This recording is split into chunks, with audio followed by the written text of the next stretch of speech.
नमस्कार नेटिव। मैं nativist D Raut, अध्यक्ष नेटिव रूल मूवमेंट बोल रहा हूँ। भाइयों और बहनों, साथियों और मित्रों, मैं आज एक विशेष सिद्धांत पर बात करने जा रहा हूँ, जिसका नाम है ग्रेशम का सिद्धांत। ग्रेशम का सिद्धांत यह एक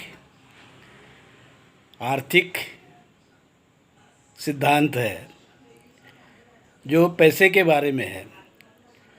ग्रेशम कहता है, जो bad money drives out good money. यह सिद्धांत सर थॉमस ग्रेशम ने 1500 शताब्दी में इंग्लैंड की जो रानी थी, किंग एडवर्ड राजा जो थे, क्वीन मेरी जी थी और एलिज़ाबेथ भी रानी थी।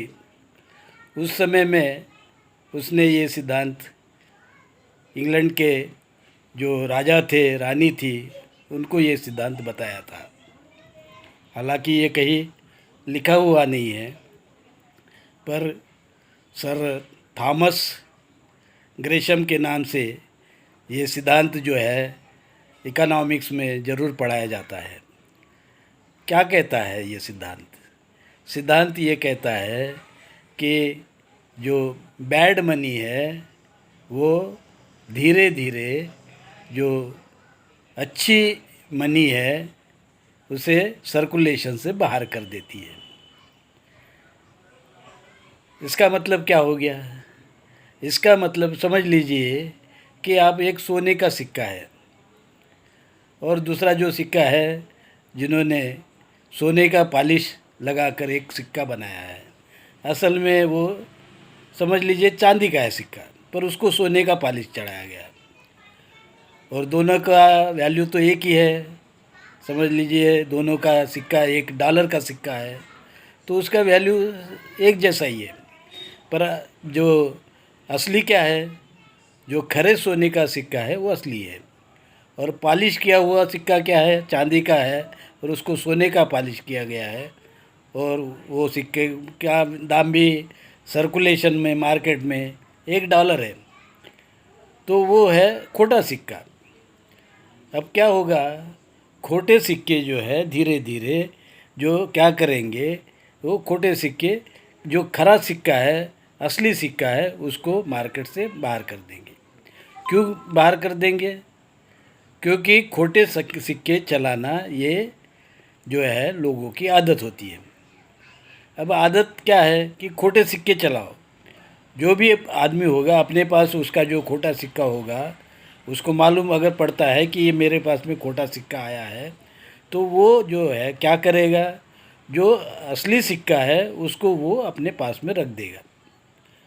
वो रख के क्या करेगा, जो भी उसके पास में जो खोटा सिक्का आया है कहीं से, उसको वो पहले चलाएगा। और इसी प्रकार से धीरे धीरे धीरे धीरे जो है खोटे सिक्के ही सारे के सर्कुलेशन में आ जाते हैं, और जो खरे सिक्के होते हैं वो जो है वो सर्कुलेशन से बाहर हो जाते हैं। इस सिद्धांत को इकोनॉमिक्स में ग्रेशम का सिद्धांत कहा है। साथियों, इसी प्रकार का जो सिद्धांत है वो हर जगह काम करता है, चाहे वो राजकीय क्षेत्र में हो, सामाजिक क्षेत्र में हो, ये हर जगह ये काम करता है। जो अच्छे कार्य करता है वो धीरे धीरे वो अच्छे कार्यकर्ता गायब हो जाते हैं, वो अब उनको घर में बैठना पड़ता है, और जो है झूठे कार्य करते हैं वो जो है मार्केट में चलने लगते हैं, चलाए जाते हैं। अब ये तो आप अच्छी तरह जानते हैं कि यहाँ फेक का मतलब फेंकू किसे कहते हैं, फेक क्या है। फेक और फेंकू तो कोई नई बात नहीं है, बताने की ज़रूरत भी नहीं है। कौन चल रहा है? हर जगह फेक चल रहा है, फेंकू चल रहा है। और जो अच्छे कार्य करता है वो क्या हो गया है, वो अपने घर में बैठ गए हैं, उनको कोई अभी सर्कुलेशन में नहीं है, लेने वाला कोई नहीं है। हर कोई चाहता है कि उसका जो झूठे जो है, खोटे लोग हैं, खोटे सिक्के हैं, वो चले। तो सर्कुलेशन इस प्रकार का जहाँ इकोनॉमिक्स का ये सिद्धांत है, यही सिद्धांत जो है हर जगह काम करने लगा है, चाहे वो सामाजिक क्षेत्र हो, राजकीय क्षेत्र हो, या फिर धार्मिक क्षेत्र भी क्यों न हो। वहाँ भी आप देखेंगे अब जो है सुविधा और जो सहूलत, इसका जो है वो ज़्यादा हावी हो गया है। अब मैं इसलिए ये बात करना चाहता हूँ कि आप तो पॉलिटिक्स में जानते हो, पॉलिटिक्स में आपने देखा होगा कि जहाँ जो है कोई कवि महाशय है वो भी जो पार्लियामेंट में पहुँच जाते हैं, मंत्री भी बन जाते हैं, और दूसरे जो कितने ही अच्छे लोग हैं वो बाहर हैं। तो खोटे सिक्के ज़्यादा चलते हैं, चाहे वो ये राजकारण हो या समाजकारण हो। तो इसी प्रकार से हमने अभी देखा है, कुछ दिन पहले मैं देख रहा हूँ कि जो है नौ बुद्ध जो है वो बुद्धिस्ट बने हैं। बड़ी खुशी की बात है। बाबा साहब ने 1956 में जो है यहाँ के एक जो समाज था, दरअसल वो जो समाज जिसे महार कहते हैं, मैं तो जाति मानता नहीं हूँ। जाति कहाँ है? जाति जो है वो हिंदू धर्म में नहीं है, वो वैदिक ब्राह्मण धर्म में है। जाति और वर्ण जो है उनका धर्म है। तो हिंदू धर्म पर आप थोप रहे उसको, और आप कह रहे हैं कि धर्म हिंदू है और जाति है। इस चीज़ को मैं मानता नहीं हूँ, इसलिए कि जब वो हिंदू धर्म है ही नहीं, ब्राह्मण वैदिक धर्म है, उसको आप हिंदू के नाम से क्यों ये कह रहे हो? तो क्या हो रहा है फिर? वही बात जो है कि जो है खोटे सिक्के जो है ना, जो खरे सिक्के है उसको आउट कर देता है। तो जो खोटा सिक्का है, वैदिक धर्म का खोटा सिक्का, उसने आउट कर दिया। और वो क्या कर रहा है, वो जो खोटा जो सिक्का है वैदिक धर्म, उसको वो हिंदू के नाम से उसको प्रचारित किया जा रहा है। हालांकि हिंदू शब्द जो है, हिंदू धर्म में वेद नहीं है, हिंदू धर्म में मनुस्मृति नहीं है। तो हिंदू धर्म में ये नहीं है, तब भी इसको जो है हिंदू धर्म के नाम से प्रचारित किया जा रहा है, क्योंकि हिंदू जो है वो खरा सिक्का है। तो खरे सिक्के के नाम पर खोटा सिक्का जो है, जो वैदिक धर्म है, उसको जो है चलाया जा रहा है। वैदिक धर्म में है जाति और वर्ण भेदभाव और मनुस्मृति। और हिंदू धर्म में क्या है?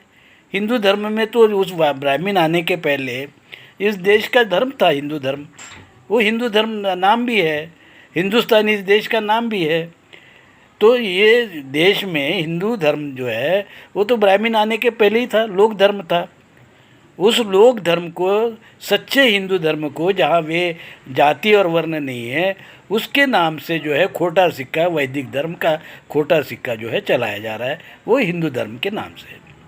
और फिर जिस समाज में जाति और वर्ण नहीं है, उसमें जाति और वर्ण है माना जा रहा है।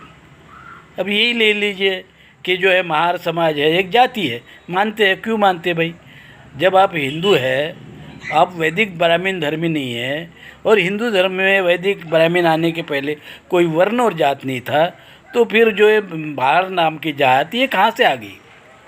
हर कोई उस समय में हिंदू ही था और नेटिव था। तो न कोई महार था, न मांग था, न कोई ये जो तेली था, न माली था। ये तो व्यवसाय थे जो है, इस प्रकार के ये व्यवसाय रहे होंगे। जैसे तेली है, माली है, महार का भी व्यवसाय था, वो जो रखवाली करता था। तो ये रखवाली करने वाला जो व्यवसाय है, वो तो सदियों से लोग अपने अपने व्यवसाय बदलते थे। हिंदू धर्म में इस प्रकार से व्यवसाय बदले जाते थे, पहले भी बदले जाते थे। ना वर्ण था, न जाति थी। तो व्यवसाय जो थे, व्यवसाय तो शुरू से ही रहे हैं। समाज जो है बिना व्यवसाय के डेवलप नहीं हो सकता है, संस्कृति कोई डेवलप नहीं हो सकती है, इकोनॉमिक्स कोई डेवलप नहीं हो सकती है। तो व्यवसाय और धंधा ये जो है वो तो किसी भी जो है डेवलप समाज में रहता ही है। तो जो हिंदू समाज में जो व्यवसाय थे उसको ब्राह्मणों ने कहा जाति, और फिर इन्होंने जो वर्ण बनाए और हिंदू समाज ने उसको हिंदू के नाम से एक्सेप्ट कर लिए। अब हिंदू के नाम से एक्सेप्ट करना ये गुनाह किसका है? आपका गुनाह है। आपने क्यों एक्सेप्ट किया?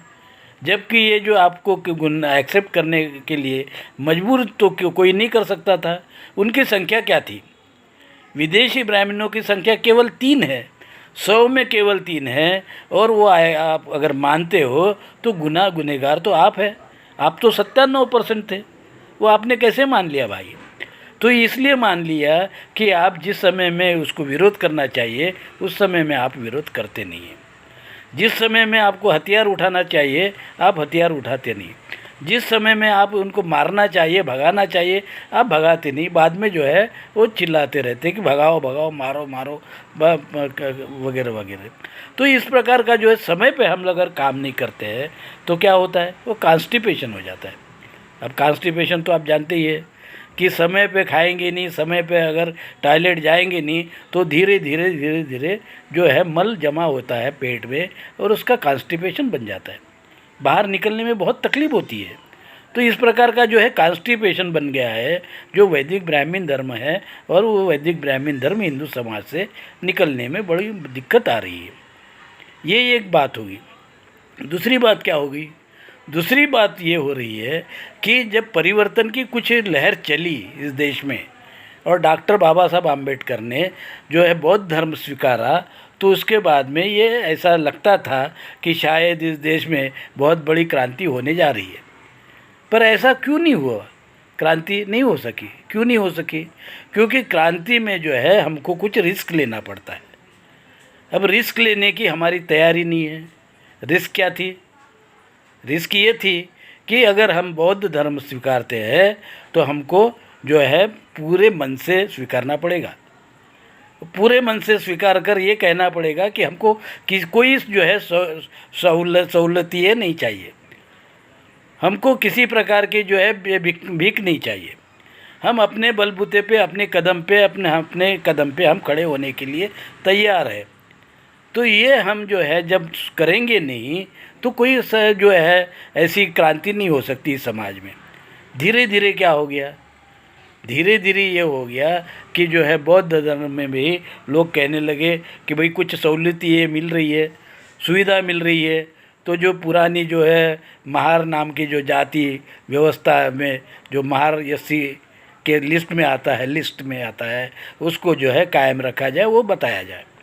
और धर्म जो है वो ब्राह्मण अपना जो है बौद्ध धर्म लिखा जाए, बताया जाए, और कास्ट में जो है महार बताया जाए।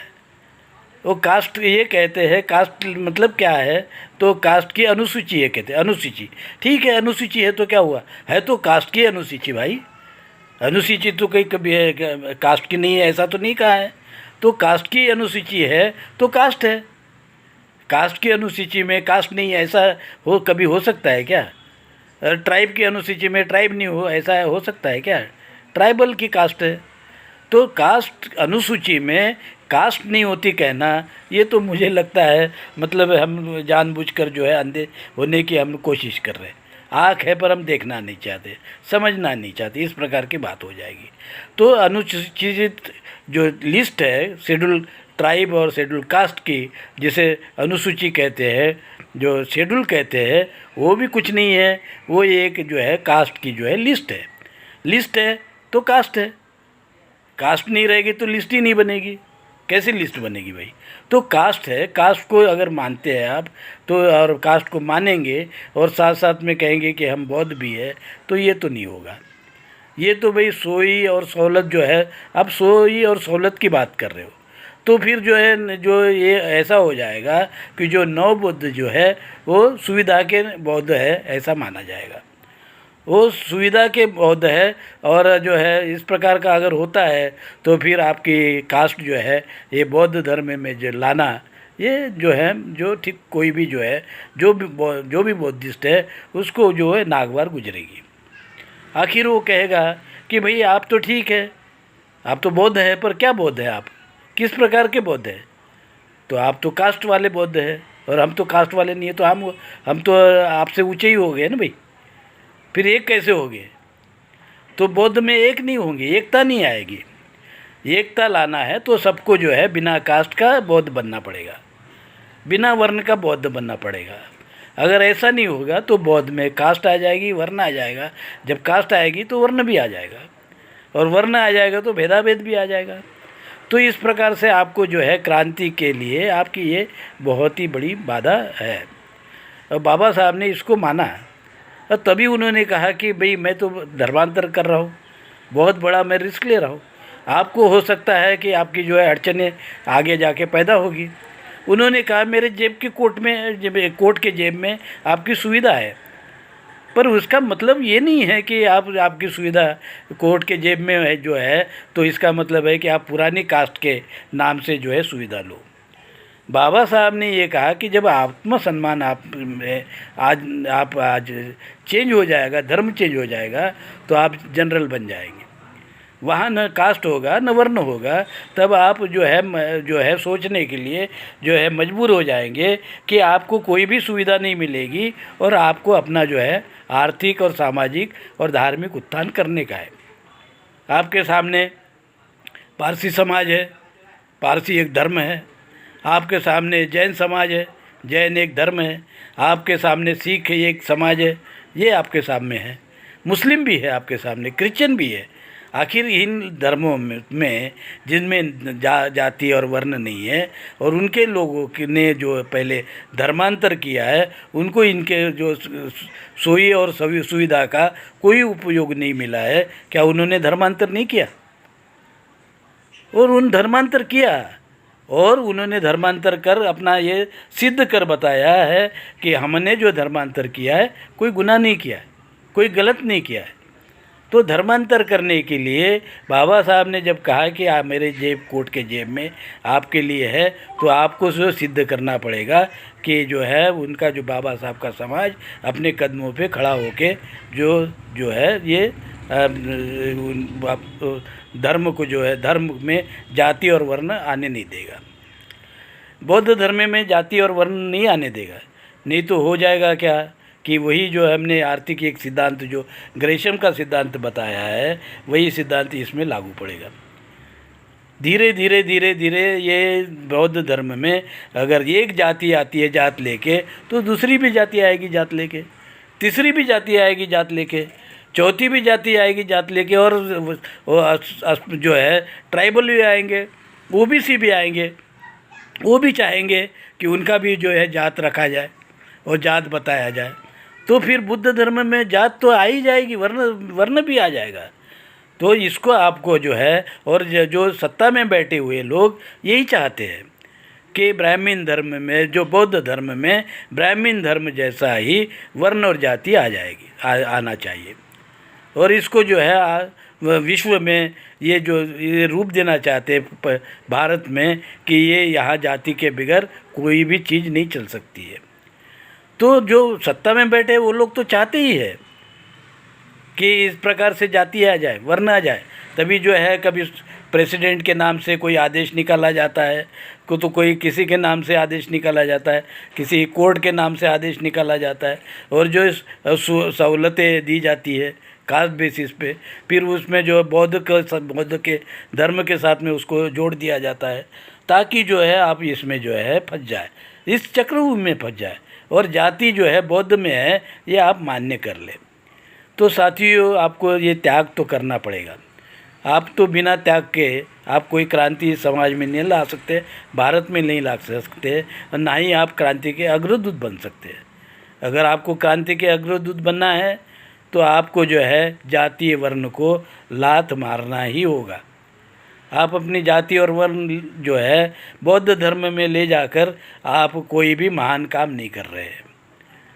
आप ये समझ लीजिए कि कुछ सुविधा आपको मिल जाएगी, पर आप सुविधा के इसमें धीरे धीरे आप फिर वही गुलामी को एक्सेप्ट कर रहे हो, उसको मान्य कर रहे हो, वर्ण और जाति को मान्य कर रहे हो, ऊंच नीच को मान्य कर रहे हो। यही नहीं तो ब्राह्मण को जो है आप जो अनलिमिटेड पीरियड के लिए आप सत्ता देना चाहते हो, ये इसका अर्थ निकलता है।